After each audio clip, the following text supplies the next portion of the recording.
Assalamualaikum warahmatullahi wabarakatuh. Selamat malam Sobat Lentera. Malam hari ini kita berkumpul kembali di sini. Kebetulan di sebelah kanan saya ada rekan saya yaitu Bang Oji, seorang pengusaha kuliner yang ada di Bandar Lampung. Malam hari ini kita akan coba berbincang-bincang tentang aturan atau kebijakan yang diberlakukan oleh pemerintah pusat dan pemerintah daerah, yaitu tentang PPKM darurat.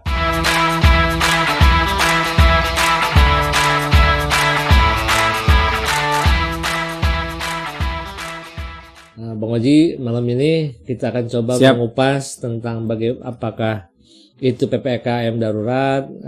Setelah itu mungkin Bang Oji sebagai pengusaha kuliner atau teman-teman yang lain, apakah kebijakan ini berdampak atau tidak? Karena di satu sisi memang kebijakan ini untuk mengurangi atau membatasi penyebaran COVID. Tapi di sisi lain kebijakan ini juga berdampak terhadap pelaku-pelaku usaha. Mungkin Bang Oji bisa menyampaikan beberapa kata-kata atau berkata-kata. Saya persilakan Bang Oji. Assalamualaikum warahmatullahi wabarakatuh. Terima kasih Bang Isma. Malam ini kita bisa berkumpul dalam kondisi yang PPKM darurat, yang memang banyak sekali pembatasan jalan-jalan protokol di wilayah Bandar Lampung. Nah, terkait dengan kebijakan pemerintah pusat yang menetapkan Bandar Lampung sebagai salah satu daerah di luar Pulau Jawa dan Bali yang distatuskan sebagai daerah darurat, PPKM darurat, kami dari berbagai macam pengusaha kuliner dan pengusaha-pengusaha lain yang di Bandar Lampung benar-benar sangat merasakan dampak yang luar biasa. Baik itu dari omset yang menurun jauh, udah itu kesulitan kita dalam belanja di pasar, hingga rumitnya akses jalan untuk menuju tempat-tempat kuliner. Kami tahu memang pemerintah pusat menerapkan Bandar Lampung sebagai wilayah darurat dalam hal PPKM untuk pertimbangan menekan angka COVID di Bandar Lampung terutama yang memang sangat tinggi.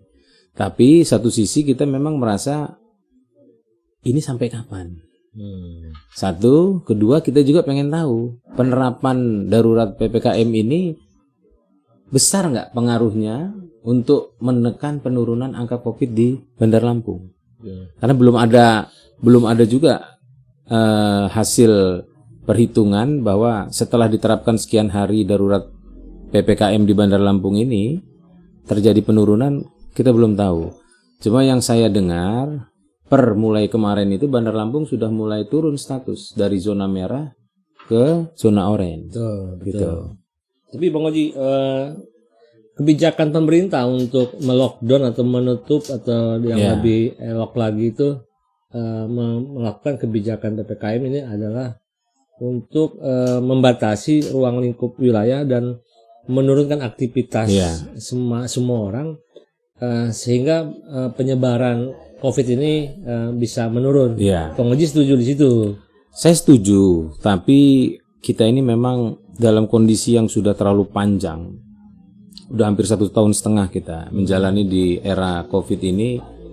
Masyarakat itu seperti jenuh kalau saya rasa ya. Jenuh bahwa antara program pemerintah untuk menekan COVID dengan program pemerintah untuk menyelamatkan ekonomi, dua-duanya seperti belum ada yang terrealisasi dengan baik. Ekonomi kita makin buruk, pengangguran makin besar, sementara angka COVID-nya ada yang menarik ini, Bang Isma.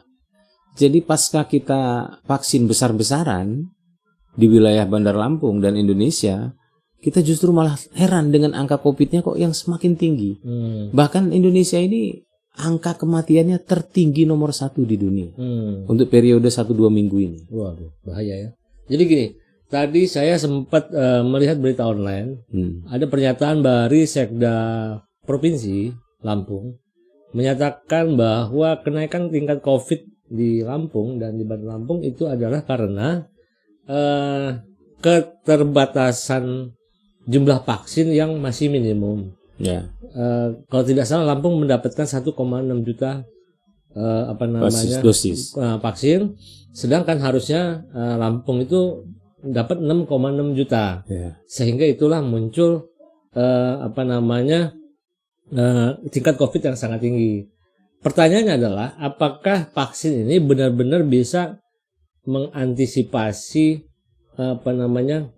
menurunnya angka COVID atau tidak? Itu yang pertama. Yang kedua, saya tertarik dari dengan pernyataan Bang Oji bahwa betul pemerintah itu melakukan kebijakan PPKM darurat ini untuk melokalisir masyarakat, tapi tidak linear, tidak berbanding lurus dengan kebijakan untuk pemulihan ekonomi atau supaya pelaku usaha dan pedagang-pedagang ini terus bisa berkelanjutan. Jadi gini Bang Isma, kalau angka secara nasional pemerintah pun untuk sampai akhir bulan Juli ini targetnya itu baru di sekitar se-Indonesia ya.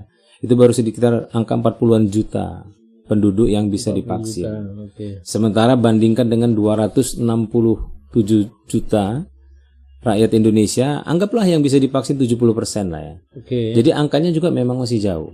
Nah, kami ya pelaku usaha ini juga kan dengan informasi dunia yang sekarang serba cepat dan kita kejadian di ujung dunia manapun kita bisa tahu di sini.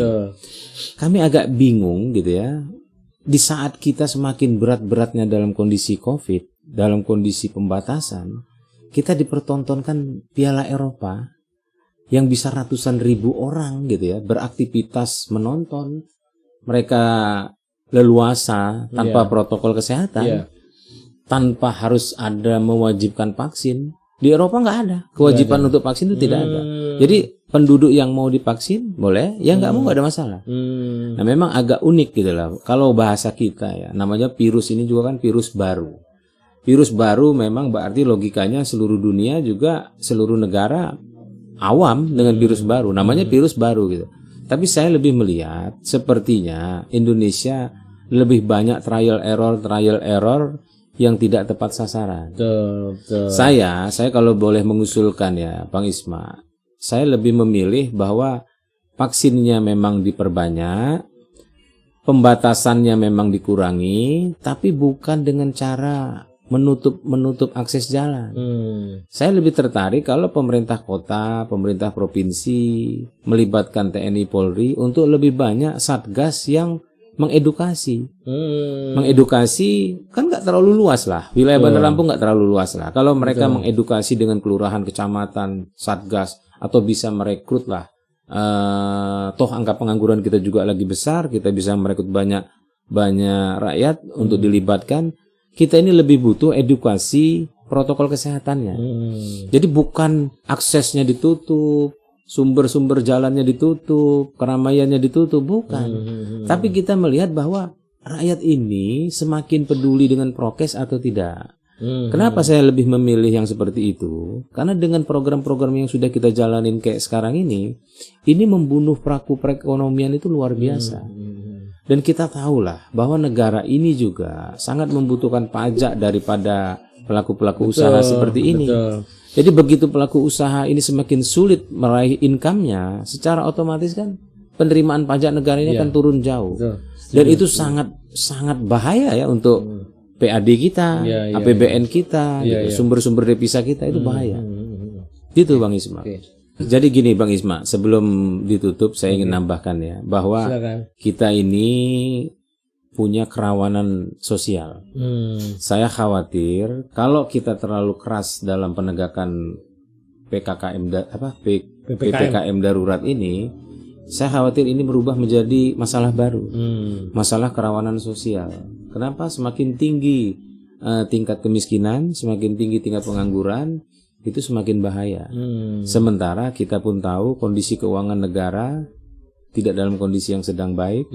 Bahkan kita bisa lihat kabupaten kota se-Indonesia pun mayoritas minus APBD-nya. Ditambah lagi penurunan PAD yang luar biasa tajam. khawatir saya gitu, PPKM ini tidak menyelamatkan COVID, justru menghancurkan perekonomian. Gitu. Maka saya lebih memilih bahwa ayolah coba negara hadir untuk lebih mengedukasi terkait PPKM ini lebih ke arah prokesnya. Jadi biarlah ekonomi ini berjalan, tapi petugas betul-betul hadir di lapangan untuk membantu bahwa memastikan semua yang bergulir di masyarakat ini PPKM prokesnya terjadi. Iya. Saya lebih kayak gitu, Bang Isma. Betul. Setuju. Oke. Saya rasa cukup perbincangan kita malam hari ini.